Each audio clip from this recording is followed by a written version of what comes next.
Yang terakhir dulu, Mas. Tentu yang kita terakhir. ceritanya sampai pada PTNBH karena memang keleluasaan untuk pengelolaan itu ada pada perguruan tingginya. Ya, jadi kelenturan, ya, fleksibilitas dan sebagainya itu proses-proses pengambilan keputusan itu bisa dilakukan secara mandiri. Nah, diharapkan dengan begitu persoalan-persoalan peningkatan mutu dan lain sebagainya itu bisa cepat diambil kebijakannya. Yang kedua, tadi terkait dengan akreditasi A yang diperoleh oleh Universitas Tanjung Pura, tentu saja ini adalah hasil kerja semua, Mas Bambang. Dukungan dari seluruh stakeholder, baik birokrasi, pihak swasta, ya, maupun dari Sivitas Akademika sendiri mendukung itu sehingga standar-standar yang ditetapkan untuk mendapatkan penilaian akreditasi A itu dapat kami penuhi.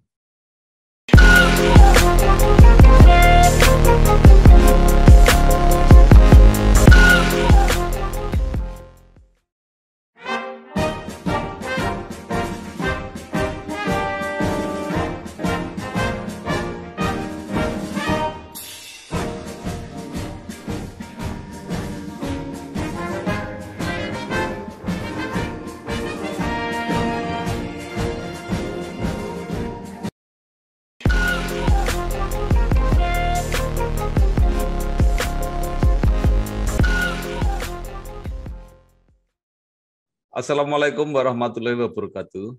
Bersama saya Bambang Sadono di kanal Inspirasi untuk Bangsa. Mudah-mudahan kanal ini selalu bisa memberi inspirasi, motivasi, edukasi, informasi, dan syukur bisa membantu mencari solusi. Kami mempersiapkan beberapa video untuk ikut memberi makna 64 tahun Universitas Diponegoro. Saya sudah mewawancarai banyak alumnus, dan saat ini saya bersama dengan Profesor Dr. Haji Garuda Wiko, SH, MSc. Nah, ini FCB arbitrase kelihatannya. Betul, Prof? Betul. Beliau adalah Rektor Universitas Tanjung Pura di Pontianak. Apa kabar, Prof? Baik, Mas Bambang. Terima kasih atas kesempatannya untuk hadir bersama-sama. Iya.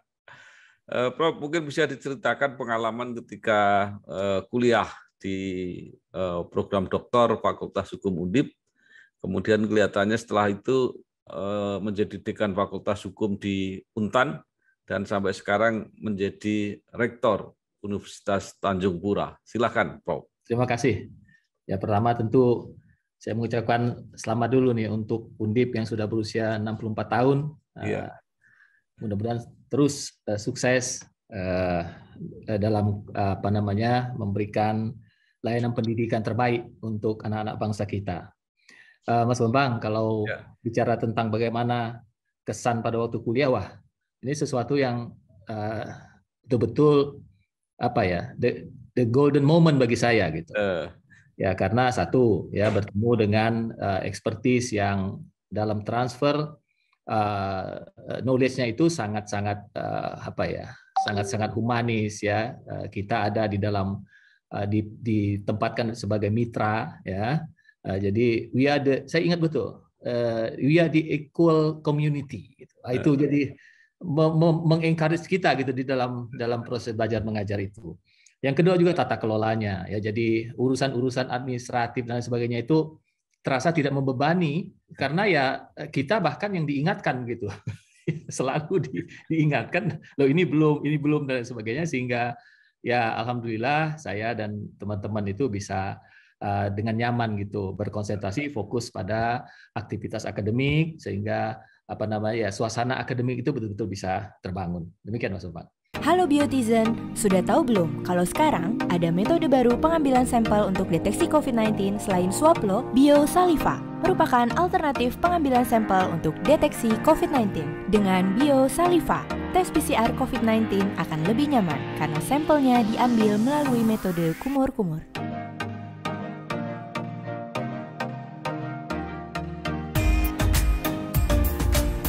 Tes PCR COVID-19 aman dan nyaman. BioSaliva aja. Nah, kemudian apakah secara kebetulan atau apa menunggu setelah lulus itu kelihatannya langsung jadi dekan? Ya, ini nampaknya berkah juga nih dari Undip. Jadi memang pada saat yang bersamaan saya selesai itu terjadi periode apa namanya jabatan dekan di Fakultas Hukum Untan itu memang berakhir. Ya. Jadi apa namanya teman-teman mungkin memberikan kepercayaan dan tentu saja ya saya mengatakan jika memang itu dapat saya sumbangkan tenaga, pikiran, saya bersedia untuk apa namanya ikutlah di dalam pemilihan dekan pada waktu itu. Kemudian sampai selesai atau enggak dekannya itu ketika kemudian terpilih menjadi rektor? Oh, selesai. Saya menjadi dekan itu 2 periode. Jadi 2006 sampai 2010 karena saya selesai itu 2006, 2010, kemudian 2010 sampai 2014, break 1 periode, kemudian 2019 terpilih sebagai rektor. Prof. Garuda, itu saya membaca beberapa publikasi itu Untan menyatakan menuju sebagai universitas cyber. Itu seperti apa itu kira-kira? Terima kasih, Bang. Ini apa ya?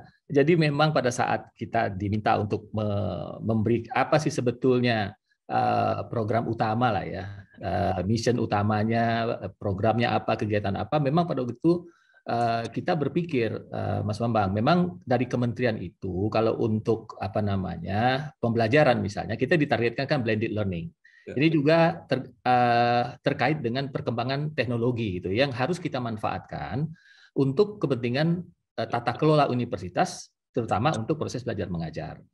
Nah, nampaknya ini menjadi relevan karena saat ini dengan apa ya kondisi pandemi, kemudian juga hal-hal lain secara teritorial, Mas Bambang, Untan ini kan ada di provinsi terbesar, provinsi yang besarnya itu 1 kali Pulau Jawa plus Bali. Oh. Jadi jangkauan untuk pendidikan tinggi ini kan harus betul-betul serius kita cermati begitu. Kita berpikir itu dan pandemik ini datang, lalu memang proses atau transformasi digital itu memang ternyata bukan hanya dibutuhkan, tetapi sekarang menjadi ketergantungan gitu. Seperti itu kira-kira. Kami hadir di seluruh pelosok negeri, tidak hanya melayani masyarakat berpenghasilan rendah, tetapi juga melayani kebutuhan rumah bagi generasi muda. Beragam konsep perumahan yang kami kembangkan hingga sekarang turut berkontribusi pada bangsa ini. Tidak hanya memprioritaskan pada hunian vertikal, kami juga menyentuh pada hunian tapak. Jadi itu dideklar sebelum pandemi atau sesudah pandemi, Bro? Sebelum. Luar biasa. Ya, tetapi kita memang sudah menghitung bahwa teknologi informasi itu akan sangat membantu mengatasi masalah-masalah pendidikan di wilayah terluar kita di Kalbar ini. Ya. Kelihatannya, apakah saya yang kurang informasi ya?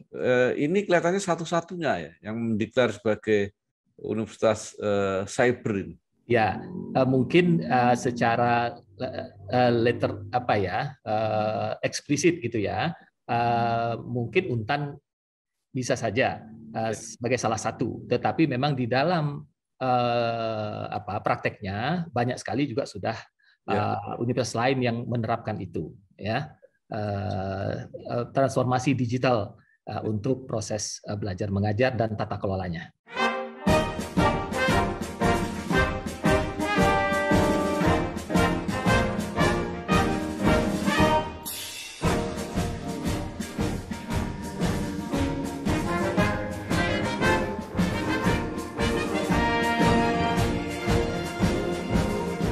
Ya, tentu mungkin kalau di tempat lain memang di semua tempat menjalankan itu media digital ini sebagai sarana ya, sebagai media.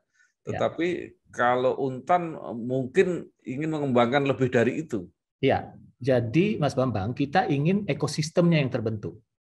Jadi menuju universitas cyber atau transformasi ke digital itu tidak hanya persoalan belanja teknologinya, tapi juga bagaimana mengubah mindset personnya, orang-orangnya.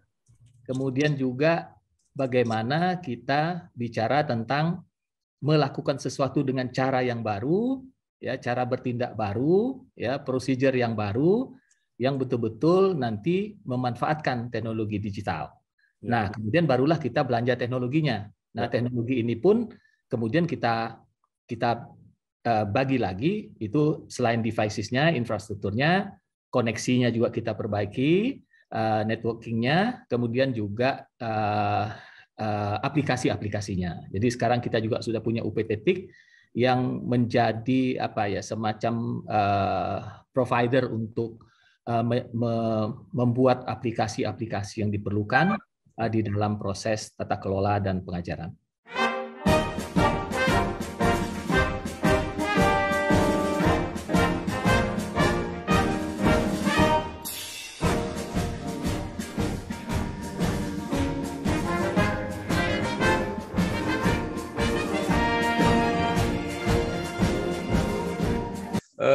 Jadi konkretnya implementasi perguruan tinggi cyber ini seperti apa, Prof? Ya semuanya harus smart by digital gitu.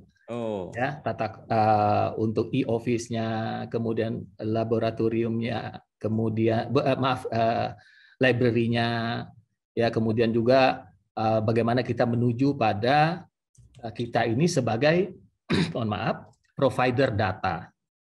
Bukan hanya untuk Untan, tapi kalau dapat kami juga mempersiapkan diri untuk menjadi provider data bagi Kalimantan Barat.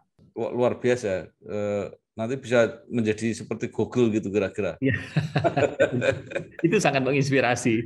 Ya, karena banyak sekali persoalan-persoalan terkini yang masih dihadapi oleh Kalimantan Barat.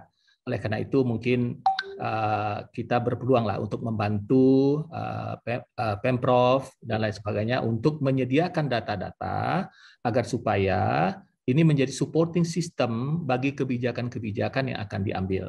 Nah, mudah-mudahan data ini valid sehingga juga nanti mungkin kebijakan yang diambil itu juga dapat relevan, ya, signifikan dengan masalah-masalah yang dihadapi di Kalbar selama. Lalu dampak terhadap biaya atau anggaran cukup besar apa enggak itu? Ya, sebetulnya dengan tata kelola yang bertransformasi ke digital itu, pemanfaatan teknologi informasi itu justru terjadi efisiensi. Ya, biaya finansial maupun waktu, karena dengan data digital itu semuanya lebih cepat untuk dipanggil istilahnya datanya itu, ya, koordinasi juga lebih mudah dan lebih transparan, Mas Bang. Ya, karena jejak digital itu kan seperti kita ketahui itu sulit dihapus itu.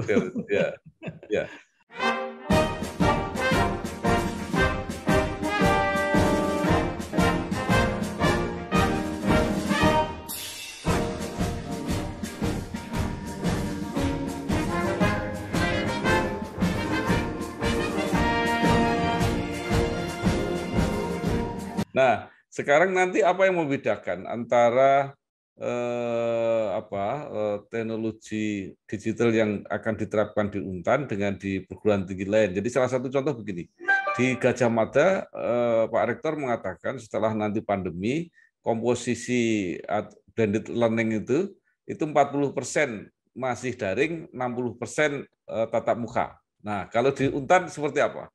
Ya, memang begini, kalau dari kementerian memang awal sebelum kita pandemik ini datang, memang kan setidak-tidaknya 30%, Mas Bambang. Itu untuk blended-nya. Tetapi tentu saja nanti ini akan sangat tergantung pada situasi dan karakteristik masing-masing universitas.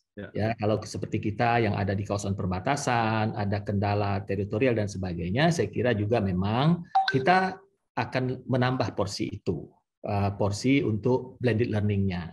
Ya, tetapi sekali lagi juga penting sekali untuk tetap menyelenggarakan kuliah tatap muka itu. Ya, mungkin ya kurang lebih juga dengan mungkin rekan-rekan di UGM atau di tempat lain.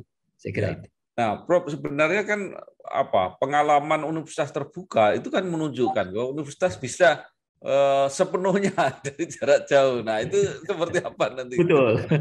Iya, memang kalau universitas terbuka kan sejak awal memang dipersiapkan untuk itu ya, fully jarak jauh. Nah, kalau kita kan memang mencoba untuk mengkombinasikan. Jadi memang dari kebijakan awalnya sudah memang agak berbeda. Tetapi itu tadi, dengan teknologi yang luar biasa sekarang ini, ya kita bisa mendorongkan atau mengatasi masalah-masalah terutama untuk tatap muka itu dengan memanfaatkan teknologi informasi, kita mempersiapkan learning management sistemnya agar supaya semua terpantau. Nah, sekarang ini kan kita terus terang aja ini, yang tadinya maksimal 30%, Maret 2020, kita diminta 100%, Mas Bambang. Itu satu lompatan luar biasa. Ya.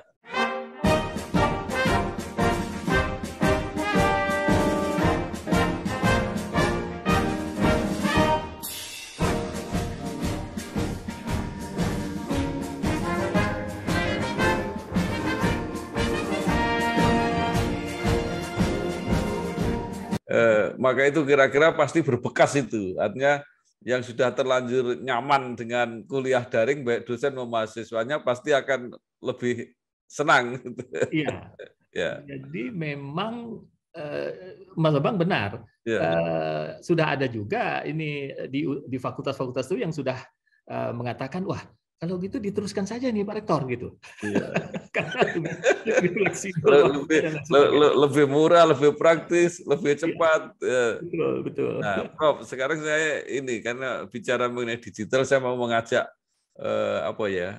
berimprovisasi atau membayangkan di bidang hukum. Nah, itu persidangan-persidangan kan sudah mulai menggunakan itu. Jadi sudah banyak kita lihat itu persidangan virtual itu. Bahkan ketika Habib Rizik itu kan sempat ribut antara pengen virtual atau itu. Artinya itu bisa. Nah, maka ke depan kan kita punya prinsip peradilan yang murah itu. Misalnya peradilan MK yang harus datang ke Jakarta, protes masalah pilkada dari Kalimantan misalnya, membawa saksi, apakah tidak lebih murah kalau itu dilaksanakan secara virtual? Iya, betul. Seperti saya katakan tadi, sebetulnya pemanfaatan teknologi ini akan membawa pada efisiensi. Dan itu, Mas Bambang, saya setuju dengan Mas Bambang bahwa ini akan relevan dengan tujuan peradilan yang murah, sederhana, dan cepat itu. Mas Bambang bayangkan kalau membawa saksi misalnya sampai 20 orang ke Jakarta, itu memerlukan biaya, waktu, dan lain sebagainya. Dan ini memang sudah dipelopori oleh MK. Oleh karena itu, di banyak universitas ada ruang sidang tersendiri untuk MK itu. Nah, tetapi memang beracara di MK di Jakarta itu sepertinya menarik gitu. Sambil wisata. Tapi kami menyelenggarakan beberapa kali persidangan. Jadi artinya secara yuridisnya tidak ada masalah ya di bidang hukum. Oh ya tidak, karena tentu ada prosedur-prosedur security ya, kemudian batasan-batasan yang bisa dilakukan dan yang tidak bisa dilakukan seperti itu. Jadi tidak mengganggu misalnya soal kerahasiaan atau apa kalau itu dari dokumen-dokumen misalnya dan proses persidangannya sendiri. Baik, Prof. Sekarang kita pindah lagi bicara mengenai Untan. Saya baca bahwa akreditasi Untan ini sudah A sampai saat ini ya. Nah, kemudian perguruan tinggi negeri kan banyak yang cita-citanya akhirnya menjadi PTNBH. Nah, bagaimana dengan Untan? Yang terakhir dulu, Mas. Tentu kita cita-citanya sampai pada PTNBH karena memang keleluasaan untuk pengelolaan itu ada pada perguruan tingginya, ya. Jadi kelenturan, ya, fleksibilitas dan sebagainya itu proses-proses pengambilan keputusan itu bisa dilakukan secara mandiri. Nah, diharapkan dengan begitu persoalan-persoalan peningkatan mutu dan lain sebagainya itu bisa cepat diambil kebijakannya. Yang kedua tadi terkait dengan akreditasi A yang diperoleh oleh Universitas Tanjung Pura, tentu saja ini adalah hasil kerja semua, Mas Bambang.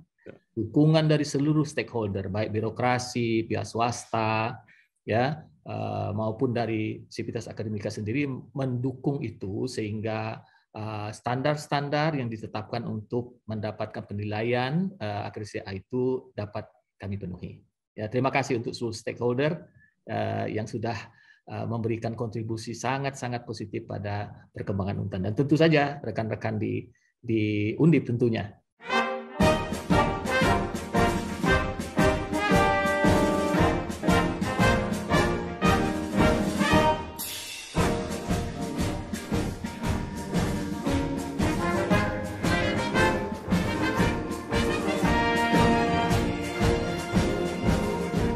Ya. Ya. Prof. Garuda, apa yang sudah dilakukan artinya untuk mencapai status PTNBH itu, dan prediksinya kira-kira kapan itu bisa dicapai? Ya, tentu kita ingin secepatnya, tetapi ya tentu yang pertama adalah kesiapan atau readiness-nya.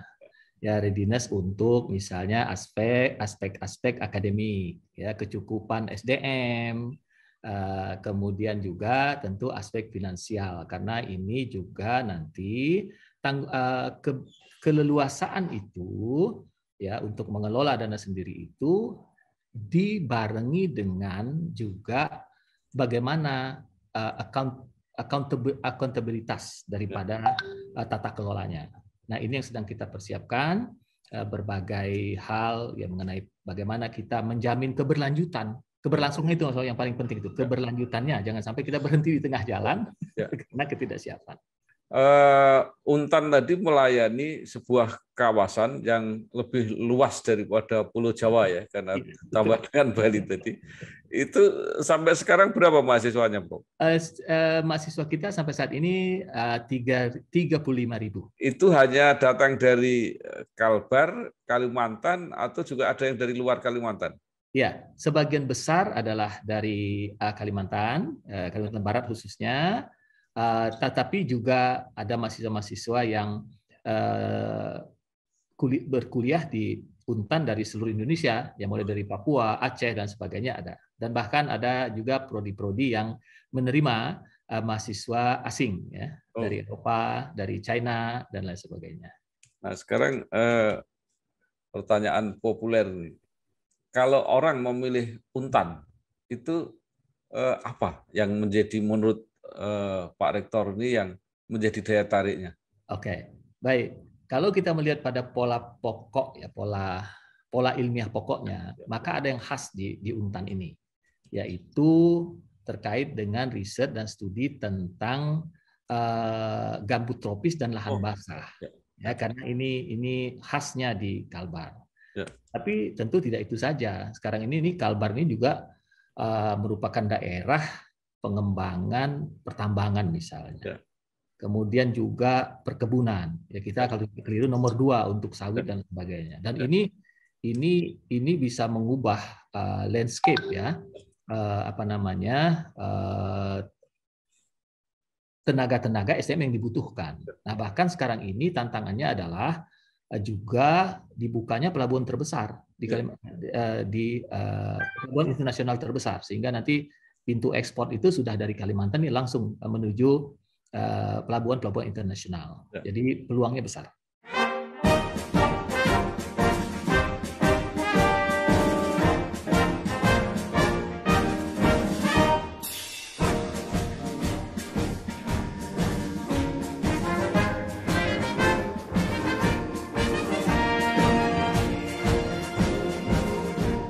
Ini saya kira semua hal menarik ya. Pertama gambut ya. Pemerintah sekarang membentuk Badan Gambut Nasional ya.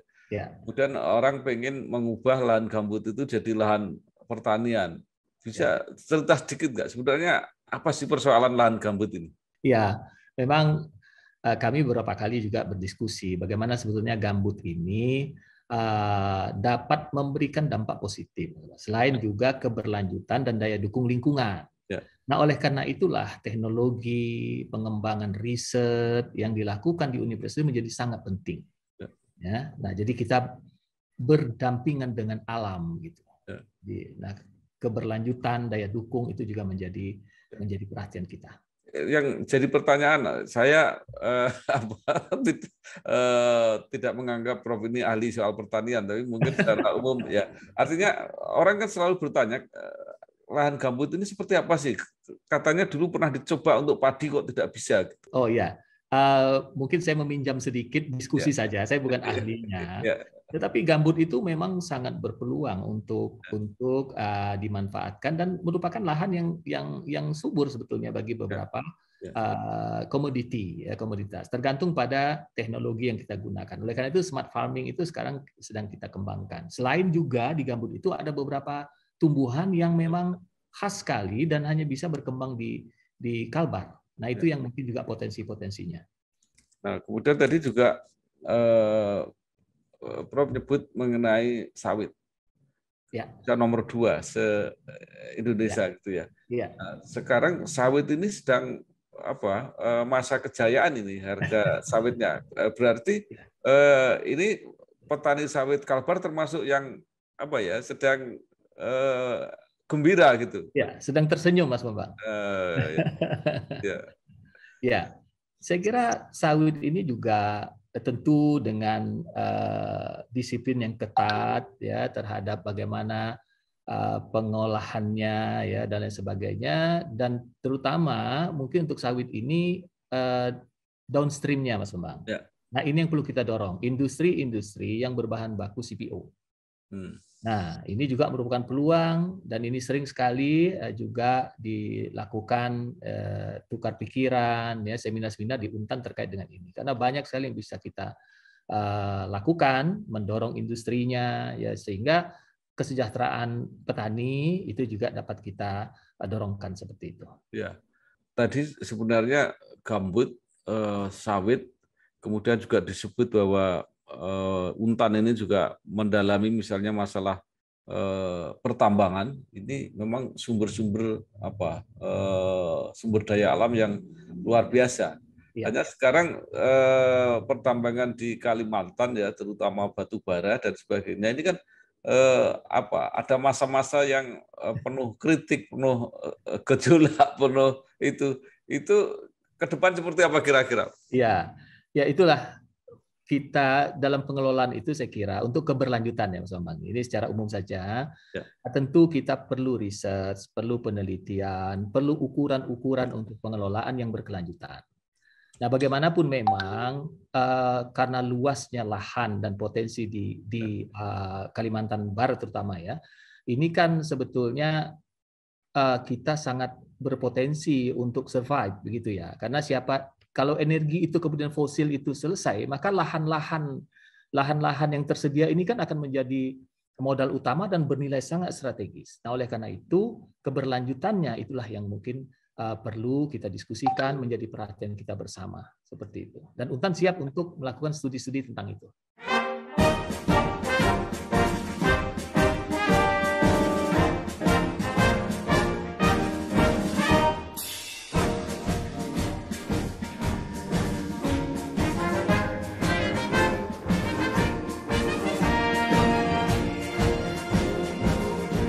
Nah, ini sebenarnya yang mau saya kaitkan begini, artinya di tengah sumber daya alam yang begitu melimpah dan potensial, berarti masalah kesejahteraan nggak ada soal di wilayahnya Untan ini, karena setiap kali saya diskusi dengan para pimpinan perguruan tinggi di berbagai tempat, mereka selalu mengatakan bahwa menyiapkan sekian persen untuk anak-anak yang kurang mampu sehingga mereka juga bisa ikut kuliah. Apakah Untan juga mengalami problem ini? Ya, memang pada tataran ideal konsepnya memang ini kan kita membangun bersama-sama Mas Bambang ya. Jadi pilar ekonomi kita itu kan ditunjang oleh juga pihak swasta ya, kemudian juga koperasi dan tentu pemerintah sendiri. Nah, inilah yang coba diramu di dalam pemanfaatan sumber daya, yaitu misalnya lahan, ini kan untuk perkebunan dan sebagainya. Memang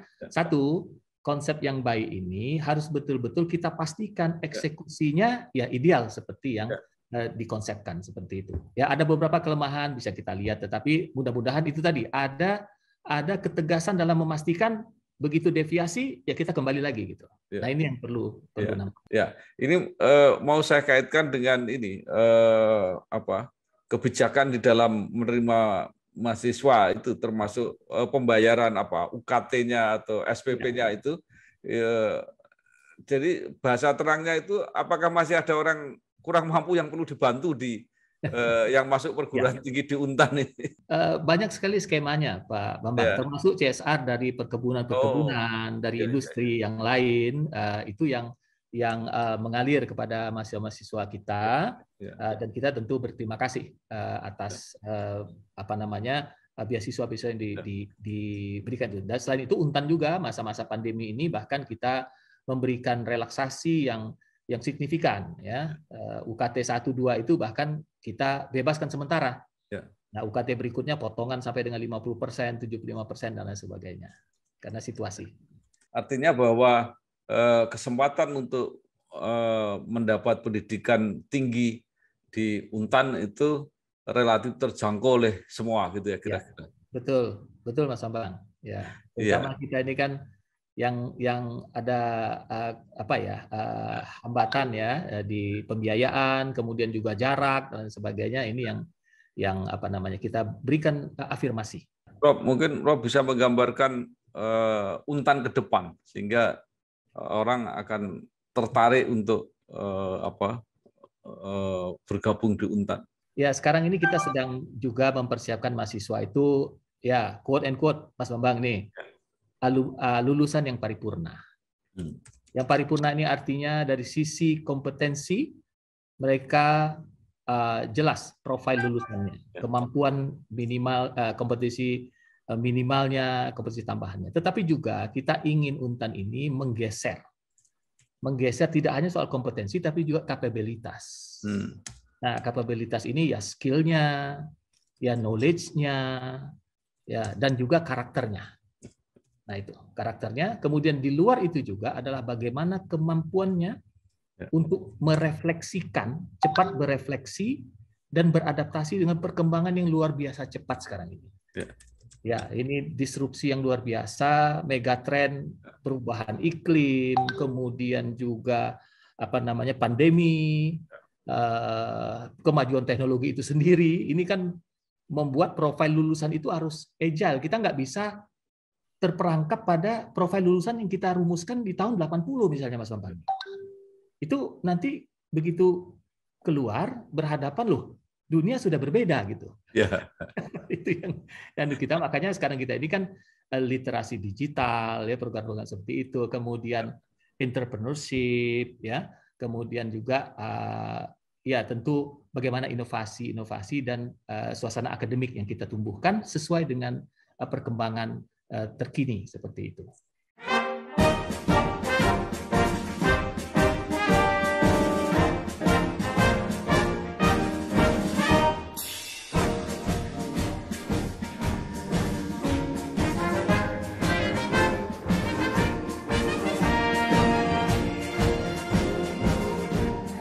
Ya, baik. Sekarang kembali ke Undip, Rob. Selain mungkin bisa disebut nilai-nilai atau pengalaman-pengalaman berharga yang diterima, kemudian mengenai jaringannya, jaringan para alumni Undip ini kan ada di mana-mana. Apakah itu juga membantu di dalam alumninya menjalankan tugasnya masing-masing itu? Pengalaman Mas Bambang ini kita kemarin membentuk ya berapa tahun yang lalu IKA Undip Provinsi Kalbar. Wah ini luar biasa dari berbagai kalangan. Ternyata alumni Undip itu ada di mana-mana dan berada dekat dengan masyarakat, memberikan kontribusi pada masyarakat, baik itu di birokrasinya, baik itu di berbagai instansi. Jadi sangat terasa. Kekeluargaannya juga luar biasa,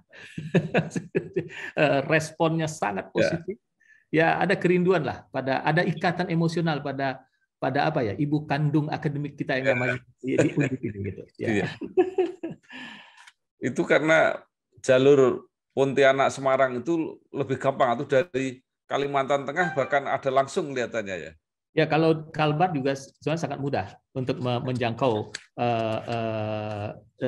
Semarang ya ke Undip gitu, karena ada flight langsung. Hanya memang sekarang ini kondisi-kondisi tertentu ya mungkin agak berkurang, tetapi moda transportasi sangat terbuka dan kita bisa mencapai Undip dengan segera. Baik, Prof. Mungkin terakhir, kalau mungkin ada saran dan harapan baik kepada alma mater maupun kepada para alumni, pada mahasiswa yang sekarang masih belajar, ya. Mungkin ada hal-hal yang perlu disampaikan. Silakan. Ya, saya kira tetap menjadi Undip karena dari pengalaman saya, ini ada yang saya ingat betul pada saat menjadi anak kandung Undip itu adalah pencarian, pembebasan, dan pencerahan. Terus belajar, bebaskan dari ketidaktahuan untuk mencerahkan semua. Ya, untuk menjadi bagian yang betul-betul mengambil peran untuk kemajuan bangsa dan negara kita. Saya kira itu di masing-masing bidangnya. Demikian, Mas Babang. Baik, terima kasih sekali pada Profesor Dr. Haji Garuda Wiku, SH MSc, Rektor Universitas Tanjung Pura Pontianak. Ya, luar biasa apa yang dikerjakan di Pontianak, apalagi dengan ikon Universitas Cyber. Sekali lagi selamat, sukses. Terima kasih. Terima kasih Mas Bang atas kesempatan ini. Salam hormat saya untuk semua. Mas Bambang sehat, tetap sehat, tetap semangat. Wassalamualaikum warahmatullahi wabarakatuh. Waalaikumsalam warahmatullahi wabarakatuh.